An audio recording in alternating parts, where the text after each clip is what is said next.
A violência obstétrica me transformou na minha maternidade, né?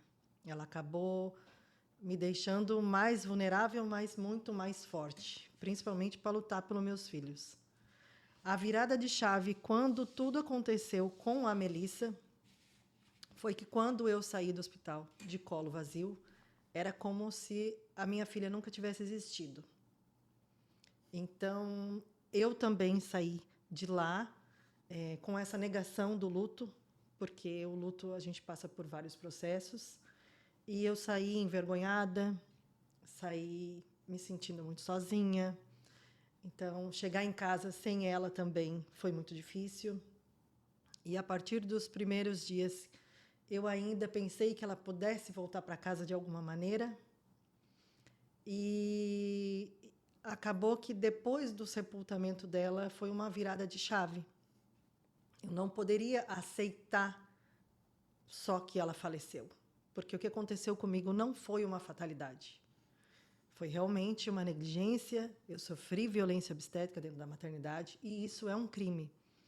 Então, a virada de chave foi para honrar a vida da minha filha, para mostrar para as pessoas que ela existiu, que ela veio na minha vida, que ela faz parte da minha família e ela faz parte da minha vida. E enquanto eu viver, eu vou honrar a vida dela. Então, a virada de chave hoje é por isso, é por ela também. Amiga, a tua bebê, tu fez o teu pré-natal perfeito? Perfeito. Como foi até lá, até a hora do parto? Primeiro foi um grande susto quando eu descobri a gravidez, justamente por conta das duas outras violências que eu sofri. Então foi O parto dos meninos já foi difícil. Foi. O parto dos meus outros 2 filhos já foi com bastante violência, violências diversas. Então, o meu maior medo realmente não era nem a gestação em si, era o momento do parto. Porque quando a gente entra na maternidade, a gente acaba ficando vulnerável e sem autonomia, né? Então, o meu grande problema foi esse. Mas como eu sabia que era uma menina, eu já tinha outros 2 filhos, homens, eu recebi ela com todo o amor do mundo, com todo o carinho do mundo. Fiz todo o planejamento, fiz todo o meu pré-natal. Mas as violências já começaram daí. Já na minha primeira consulta de pré-natal, que eu fui ver se eu estava realmente grávida no posto de saúde, eu já ouvi da enfermeira que eu, com 37 anos, eu estava velha para gerar um filho. Nossa. E aquilo já me impactou. E aí a gente fez o teste, eu já saí de lá com a cartilha de gestante, só que eu escondi durante uns meses da minha família, porque eu queria assimilar tudo. Enquanto foi possível, tu escondeu. Porque eu queria poder estar confortável comigo mesma também para passar por uma nova gestação. E foi, assim, em decorrente da pandemia, né? Mesmo com a pandemia, não interferiu no meu parto, né? Agora me fugiu o nome. Da gestação ali da... O momento de toda a preparação do teu Isso, pré-natal. do pré-natal. Então, como no posto ele varia muito de médico, de enfermeiro, eles me colocaram no médico de alto risco para ele me acompanhar. E para mim foi ótimo, porque ele acompanhou a minha gestação inteira. E ele mesmo estava muito feliz, ele falava, sua filha vai ser saudável, ela é grande, ela é muito maior do que seus outros filhos. Qual é o tamanho que ela tinha quando nasceu? Ela tinha 3,660 kg. Nossa Senhora, quantos centímetros, Raquel? Eu não sei, porque essa informação foi me negada. Meu Jesus Cristo. Não tem nem no prontuário dela.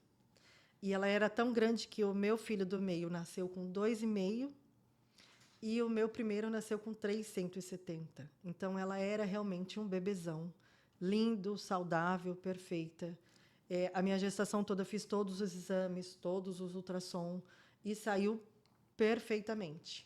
Vamos contar um pouquinho mais essa história. Tu chega no hospital com contrações já. Não, eu cheguei nas últimas semanas, né, quando deu a data prevista de parto, que ela não veio, tem que acompanhar toda semana no posto de saúde, né? Então, eu fui no posto de saúde porque eu não fui remarcada para esse médico que estava me acompanhando. E naquele dia que eu fui na maternidade, eu estava completando 9 meses. Mas na data da última menstruação, eu estava de 41 semanas. Ou seja, exatamente no tempo que tu imaginou que estava prevista a chegada dela. Sim.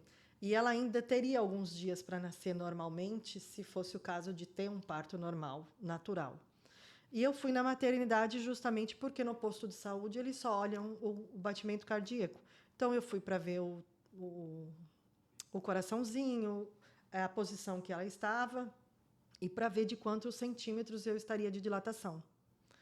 E aí eu fui até a maternidade aquele dia.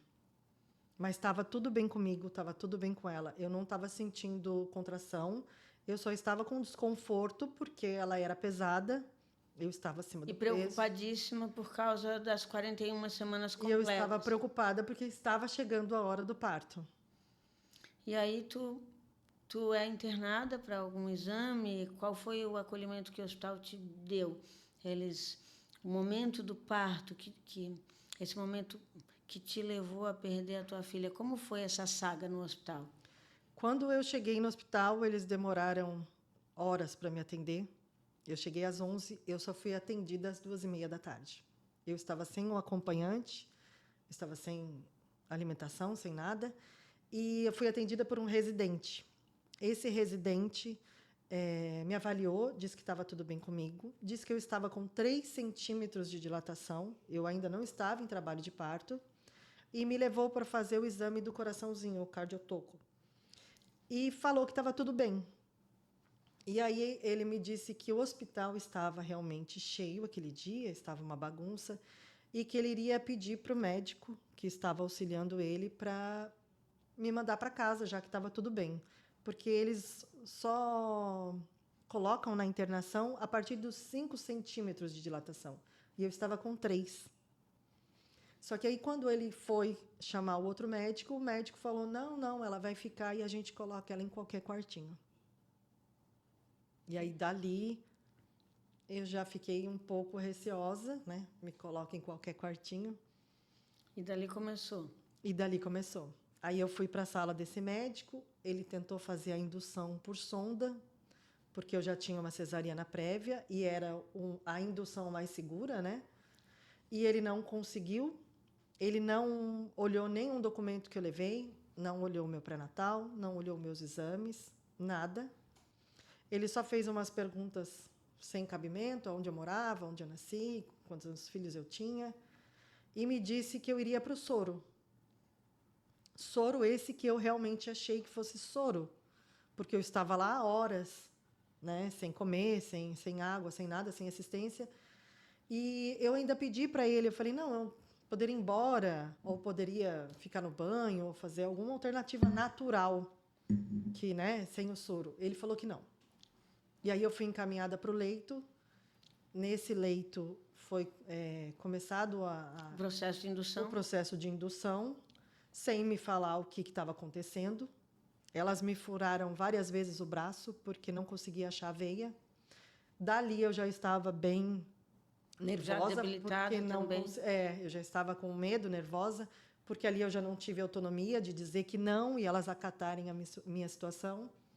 E colocaram a medicação em mim às 6 da tarde, onde colocaram o soro com a ocitocina. Quanto tempo tu ficaste nessa situação? Soro e ocitocina? Eles colocaram às 6 da tarde e o trabalho de parto começou muito rápido. E o soro era aumentado de 30 em 30 minutos, sem me avaliar. Era só aumentado o soro. E a máquina que eu estava acoplada, né, que estava o soro, ela apitava muitas vezes. Então, as enfermeiras já entravam nervosas por causa da máquina, arrumavam ela e saíam reclamando que a máquina só dava defeito. E, mesmo assim, eu estava ali naquela situação.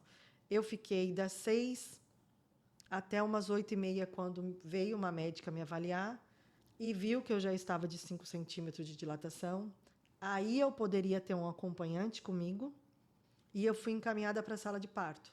Só que antes da sala de parto me levaram para o banho, onde eu estava com muita dor.